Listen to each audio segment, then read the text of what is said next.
During the next half hour, we'll hear from Archbishop Blase Cupich on the Synod of Bishops on the family. The Pope makes a memorable trip to the United States. We'll show you highlights, plus get reaction from Chicago area Catholics. And we'll celebrate Hispanic ministry and introduce you to this year's honorees at Noche de Gala. Welcome to Catholic Chicago.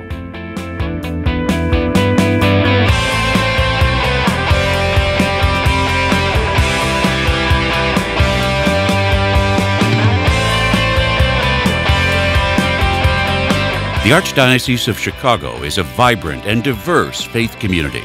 We celebrate our faith through worship, evangelization, and reaching out to the needy. Welcome to Catholic Chicago. Hello, I'm Todd Williamson, Director of the Office for Divine Worship with the Archdiocese of Chicago. The Synod of Bishops on the Family has concluded its 3-week meeting in Rome. Archbishop Blase Cupich was one of several bishops from around the world who met with the Pope to discuss issues related to the family and evangelization in modern times. We caught up with Archbishop Cupich shortly after he returned from Rome, and he offered this reflection on the work of the bishops. Well, the Synod was a gathering of bishops throughout the world called by the Holy Father, in which he wanted us to walk together, but also to take up the challenges that we face today in the life of the Church. It was a wonderful opportunity for us to be able to share ideas, but also to complete a document that we presented to the Holy Father at the end of our deliberations. What are the takeaways for the average Catholic in the pew? I think the first takeaway, at least for me as I experienced it, is that the Holy Father is a very able person to govern the life of the Church. He was able to bring us all together and have us take up some very serious topic, and at the same time keep us together. So I think it is an opportunity for us to really appreciate the ministry of Peter in the life of the Church. But the other is that we came to a conclusion that we have to be open to how people's lives really differ in their own challenges. And in pastoral ministry, we have to allow the principles that we have and the teachings that are part of our heritage to have the applicability and pliability so that people can be ministered to as we walk with them. Explain the difference between this being a pastoral meeting and not a dogmatic meeting. The gathering of the bishops really was a pastoral event because we took up the questions of how we better minister to people. So it wasn't an opportunity for us to redefine any teachings of the Church, but really to see how our teachings can be applied in this day and age. Any personal reflection on how it was to spend 3 weeks in dialogue with bishops from around the world? It was a very intense time. We had long days, and also we went through some very heavy documents at times because there was input from people of different languages. But it did allow us to appreciate where everybody was coming from. And all of us, I think, grew, and all of us were transformed in the event. I know I come back having experienced a bit of change in my own life and perspective. You can view all of the Archbishop's reports from Rome, along with additional comments from Father Louis Camelli, by going to our YouTube channel. That's youtube.com/Catholic Chicago. Pope Francis prepared for the Synod by attending the World Meeting of Families in Philadelphia, and that was just one stop on the Pope's historic visit to the United States. The Pope's schedule was jam-packed as he connected with our nation's top politicians, world leaders, and millions of the Catholic faithful. Here's a report from Father Greg Sakowicz.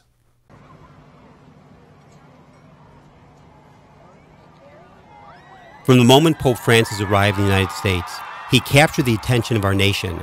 He was greeted at Joint Base Andrews by President Obama and Vice President Biden and their families, and then motorcaded to the White House not in the usual limousine or SUV, but in a Fiat. The official welcoming ceremony took place at the White House the morning after the Pope arrived. As the son of an immigrant family, I'm happy to be a guest in this country, which was largely built by such families.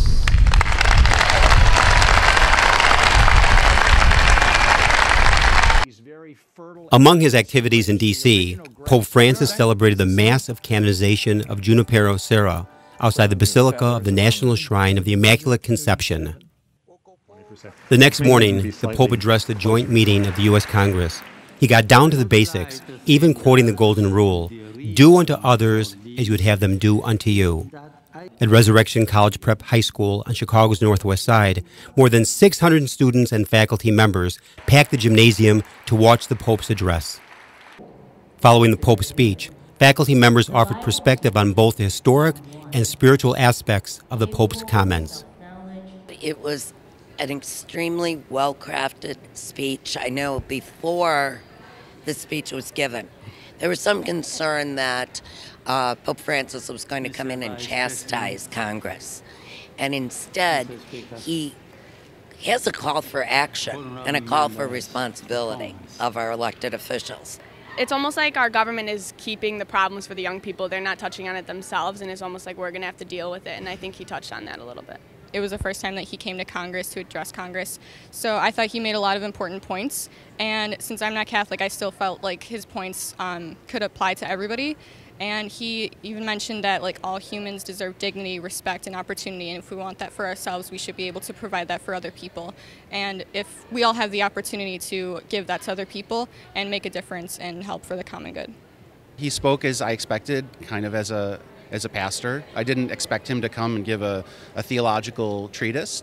I expected that he would be speaking to the members of Congress in their role as lawmakers. And he related everything that he said to that responsibility as lawmakers, and even referred to Moses, the great lawgiver.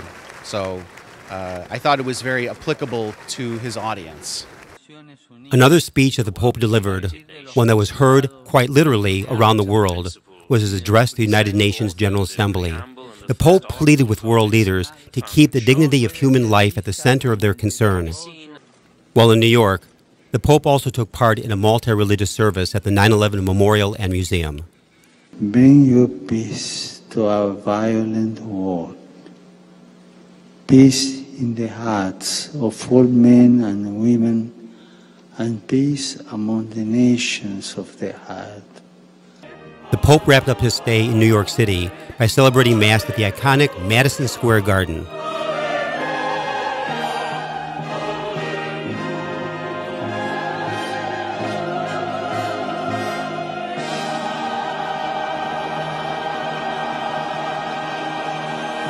The final city on the Pope's itinerary was Philadelphia. That's where he took part in the World Meeting of Families and celebrated Mass on Benjamin Franklin Parkway. In the Chicago area, about 500 people gathered at Standard Bank Stadium in Crestwood for a family event that coincided with the World Meeting of Families. Members of Incarnation Parish in Palos Heights teamed up with the village of Crestwood for the outdoor celebration that included family games, softball, and watching the Pope celebrate Mass on the Jumbotron. For those who actually attended the World Meeting of Families in Philadelphia, it was a gathering they will never forget. Well, it was wonderful. The thing that really amazed me was the joy that everybody had and how much patience people had. There were so many people there. For instance, on Sunday to go to the Mass, we had to wait over 2 hours just to get through security to get onto the Benjamin Franklin Parkway. People were so patient, singing songs, you know, and then at the end, when we were leaving to go back to our bus and to get on the subway, it was spontaneous song broke out. People had guitars and drums, and they were just so excited. And I don't think any event you would go to, like maybe if you were leaving the football game or something, you're not going to see people that are just, okay, we're in a crowd.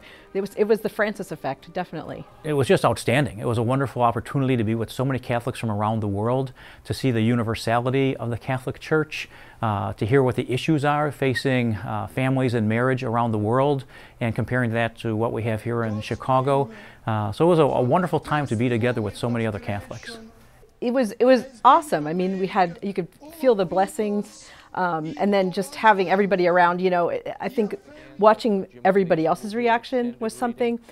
Just trying to get a picture. I mean, I'm a short person, holding my phone up and trying to be above people. Everybody, I kind of got pictures of phones, you know, as he's driving by, and then people were climbing in trees. And there was a guy that climbed up on a pole. It was like Zacchaeus here in our 21st century, on the pole, because they wanted to be able to see the Holy Father. There was such enthusiasm, such excitement. We did have the opportunity to have the Pope go by us in the Pope Mobile, and just to feel the energy and the love for this great leader of the Catholic Church was an amazing thing.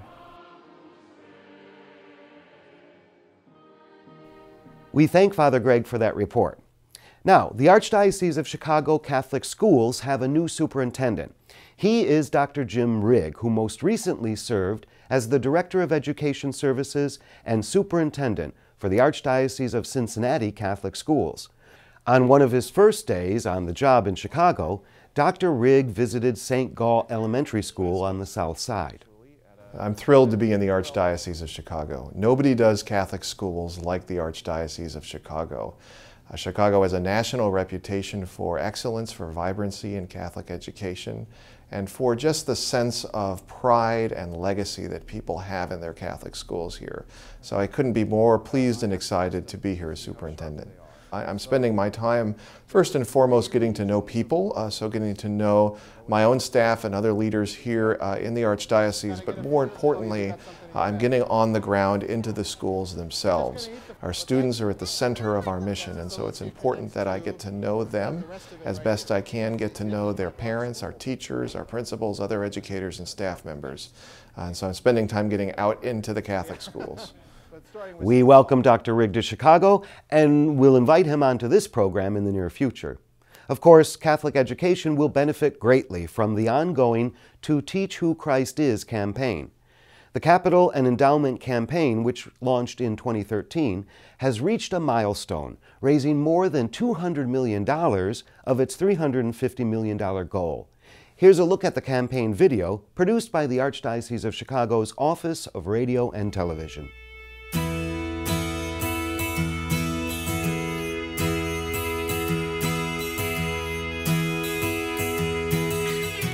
These are exciting days in the life of the Church.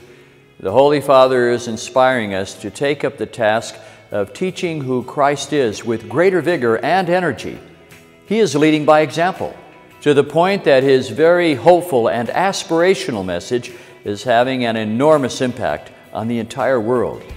So many people are responding to follow Christ with greater zeal and are coming to know the joy of the gospel.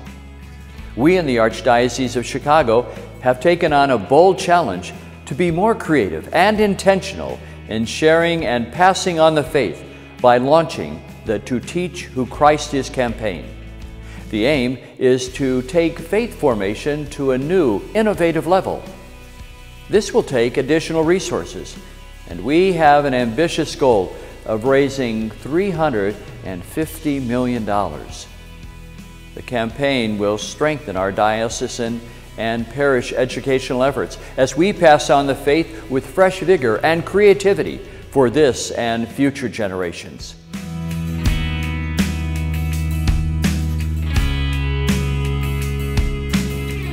Transforming parishes, the spiritual homes of the 2.2 million Catholics in the Archdiocese, is central to the To Teach Who Christ Is campaign. Not only will those in economically distressed areas receive help for critical facility issues, parishes throughout Cook and Lake counties will retain as much as $150 million to address local needs. A majority of the funds that are raised by the To Teach Who Christ Is campaign go directly back into the local parish through a need that is identified or different needs that are identified by the pastor, the leadership team. They're able to go in, look at what the need is, whether that's renovating the pews and kneelers, whether that's building an adoration chapel, whatever that need is, and they're able to receive that money after raising it and start to address those different needs that they have. The needs are many, and parishes that have run successful campaigns aren't wasting any time using their funds. We're going to use the funds raised for a multi-purpose building here in our parish, St. Vincent Fair and River Forest. Here at St. Mary of Chelstova Parish, we will be using the Teach Who Christ Is funds for the purpose of repairing our church floor, for a new roof on the rectory, and for the repair of our organ. At Ascension St. Susanna, the fund will be used for renovation of our glass windows, painting of the church, and remodeling our pews, and that's what we are going to do. St. Peter and Paul Parish is using it for maintenance, gutters, roof, painting, paving the lot, among the first things we have to do. Raising funds may be challenging, but the rewards are many. And those rewards are not always measured in dollars and cents. The To Teach You Christ Is campaign was a blessing for our parish because it brought us together, we got to know ourselves better, and we exceeded our own expectations. I didn't think it was going to be easy. It wasn't, but a lot of work, but it was a blessing at the same time. I'm glad that it is becoming a success, and it is needed. We need it. The Chicago Archdiocese need it, and all around it's going to help everybody to be whole. It's a come-together situation. And one nice thing is, as we started having some success, Father and the committee was able to then tell people, hey, we're now at 25%, we're now at 50%. And the momentum built, and I think more people maybe who might have been a little bit on the fence realized it was actually something that was working, something that was very good for the parish, and discerned and decided to pledge. I was just moved and touched by the fact that people were willing to give and proud to give to their parish. As a priest, to see those reactions was so beautiful. Our parishes are thriving faith communities where more than 96,000 children a year learn about Christ in religious education programs. To Teach Who Christ Is will take faith formation to a new, innovative level. This campaign will allow the Archdiocese to identify, study, and replicate the current best approaches to teaching our faith, as well as assist with the formation and certification of catechetical leaders. At this point in the Archdiocese, we have about 8,000 catechists, volunteers who volunteer their time on a weekly basis to teach religion. Now we'll take those volunteers and invite them to enter into some more formational programs to deepen their faith.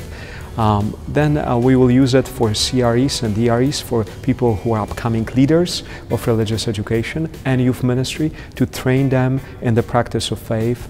And finally, we'll use those funds for our youth ministry to help build stronger programs in more locations. The funds earmarked for religious education will revitalize our faith formation programs, strengthening the ability of thousands of Chicago area Catholics to learn, live, and love their faith. I think it's important to learn about God and Jesus because as a Catholic, that's about your faith, and you need to learn a lot about your faith. My family and my parents were the first people that taught me about Christ, but going to religious education classes every single week really strengthened that bond. It really gave me a sense of what it means for a lay person to really be in touch with their faith and be willing to share that faith with others. So my teachers were really on fire for the faith, really loved the Catholic Church. The things we're teaching you now is what's going to help you when you run into adulthood, when you become adult and run into some real life problems. You'll have the basic tools to make good moral decisions that will affect your future. Archdiocese of Chicago Catholic Schools have a proud history of providing students with an excellent education, supported by a strong moral foundation. Through the Catholic Education Scholarship Trust, To Teach Who Christ Is will provide scholarships and ensure a Catholic education for future generations. It will also improve the academic excellence of our schools through school reform efforts, professional and leadership development, and technology upgrades. The To Teach Who Christ Is scholarship program will just be a wonderful boon to the children and families of the Archdiocese of Chicago, providing young people access to wonderful schools, to faith-based education. It's very important for us to build the education trust, the Juan Diego Scholarship, the Augustus Tolton Scholarship, and all the other components of the scholarship program that will impact parents and kids, giving them access to great schools.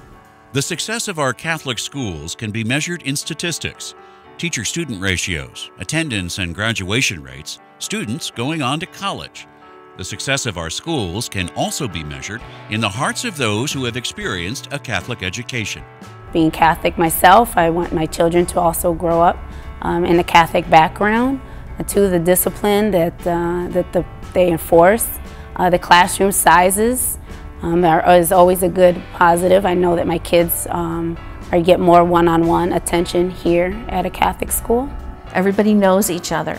It doesn't matter if it's an 8th grader or a preschooler. They most likely know, the 8th grader is going to know their preschooler's name, and they will look out for the children no matter what.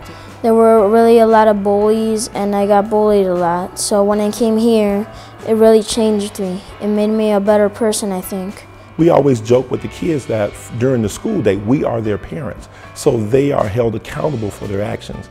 We follow them, and the parents know that we are also reinforcing what they're teaching at home with their religious background and also with the moral conduct of their kids.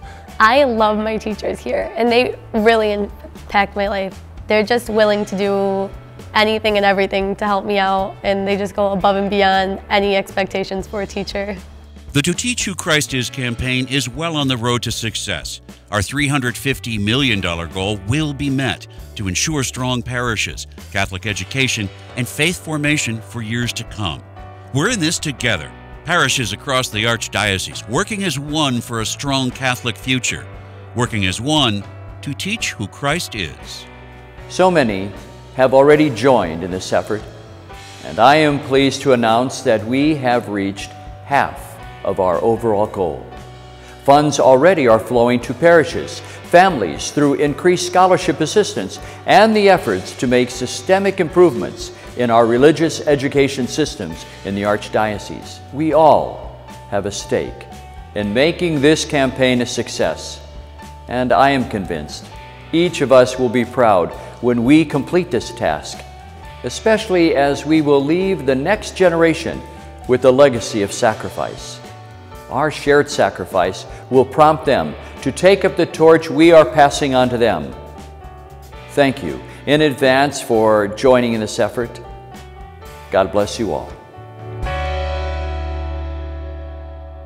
For the latest information on this ongoing campaign, we invite you to visit toteachwhochrist.org. Next, we take you to an annual celebration that pays tribute to people who are dedicated to Hispanic ministry.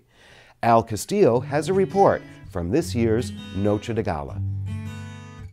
This was the 17th annual Noche de Gala, a recognition dinner and award ceremony that honors Catholics who serve in Hispanic ministry in the Archdiocese of Chicago. The list of honorees was quite impressive. Carmen Aguinaco is this year's Gaudium et Spes Award recipient in recognition of a layperson serving in Hispanic ministry. Carmen has been involved in several education projects across the United States and here in Chicago. Deacon Adolfo Lopez is the very deserving recipient of the St. Stephen Award, presented every year to a deacon in Hispanic ministry. The former Chicago police officer ministers to police and their families and is very active in prison ministry. The youth group, Esperanza Latina, received the St. John Paul II Award for showing how discipline and enthusiasm can attract young people to the church. Esperanza Latina was created 22 years ago at St. Jerome Parish on Chicago's north side, and its members are involved in several parish ministries. The St. Teresa of Avila Award was presented to Sister Kathy Brazda, who is celebrating her 25th anniversary with the Congregation of St. Joseph. Sister Kathy has served as the executive director of Taller de José since its founding in 2007. That's a resource center that helps connect people to services for legal, domestic violence, financial, immigration, and counseling needs. Father Charles Dom received the St. John XXIII Award for priestly dedication to Hispanic ministry. Father Dom helped bring a legal clinic to the Pilsen neighborhood to help immigrants with legalization. He is president of the Resurrection Project, which has constructed hundreds of affordable homes and rental apartments in Hispanic communities. This year's Noche de Gala theme reflects the spirit of all the honorees. The theme is a quote from Blessed Oscar Romero: "With these people, it's not hard to be a good shepherd." I'm Al Castillo, reporting for Catholic Chicago. And congratulations to all the honorees and to everybody who helped organize that very special evening. And we have much more to report on local church happenings, including an outpouring of love for a saint as her relics come to Chicago. Here's Michelle Adamowski with a trip around the Archdiocese.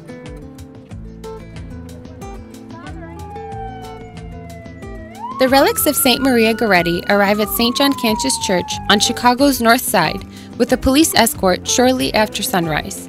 Hundreds were on hand to greet the child saint. And thousands would venerate the relics at St. John Cantius and later in the week at St. John Vianney Church in Northlake and St. Francis of Assisi Church in Orland Park. Maria Goretti died at the age of 11 after being brutally stabbed by her 19-year-old neighbor when she resisted his advances. On her deathbed, Maria forgave her attacker and expressed hope that he could be with her in heaven forever. St. Maria Goretti's relics are comprised of nearly her entire skeleton encased in a wax statue. The relics are on a 16-state, 25-diocese pilgrimage of mercy, leading up to the Year of Mercy that begins in December. Archbishop Blase Cupich and Chicago Mayor Rahm Emanuel were among dignitaries on hand for the blessing of Arrupe College. That's Loyola University's new 2-year school, offering associate degrees for students with limited financial resources. Make Arrupe a center where students and teachers search for your wisdom and guidance. We ask this in your name and calling on you, your blessing. Amen. Archbishop Cupich also joined hundreds of supporters of immigration reform at a pilgrimage and prayer vigil that ended at Federal Plaza in downtown Chicago. Local priests and religious signed statements of solidarity with Pope Francis as they continue to work for justice for immigrants. Congratulations to Sister Kate O'Leary and Sister Alicia Torres, who recently professed final vows as Franciscans of the Eucharist of Chicago. They are the first members of that religious community to take their final vows. The Franciscan community was founded by Father Bob Lombardo to serve the poor at the mission of Our Lady of the Angels on Chicago's West Side. I'm Michelle Adamowski with Around the Archdiocese. Thanks, Michelle, for that report. A reminder that you can go to our YouTube channels, youtube.com/CatholicChicago and youtube.com/Chicago Cattolico, and see the videos from this program along with hundreds of other videos from the Archdiocese of Chicago. I'm Todd Williamson. Thanks for watching Catholic Chicago.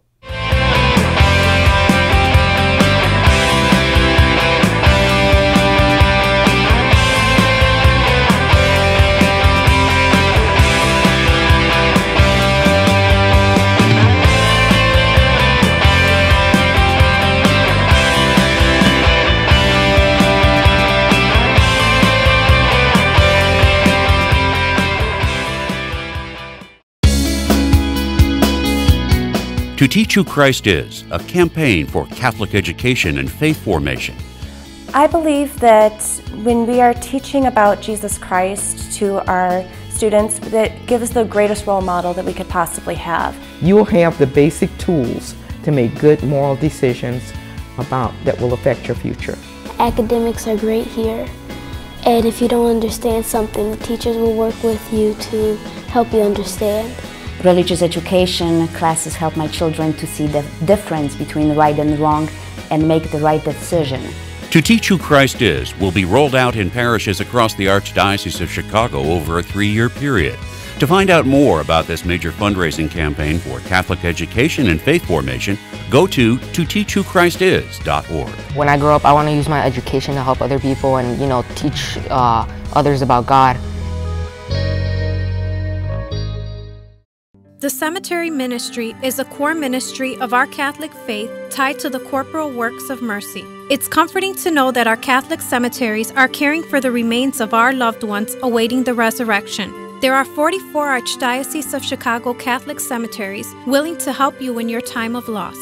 Call 708-449-6100 or visit CatholicCemeteriesChicago.org. Catholic Cemeteries, serving the Catholic community since 1837.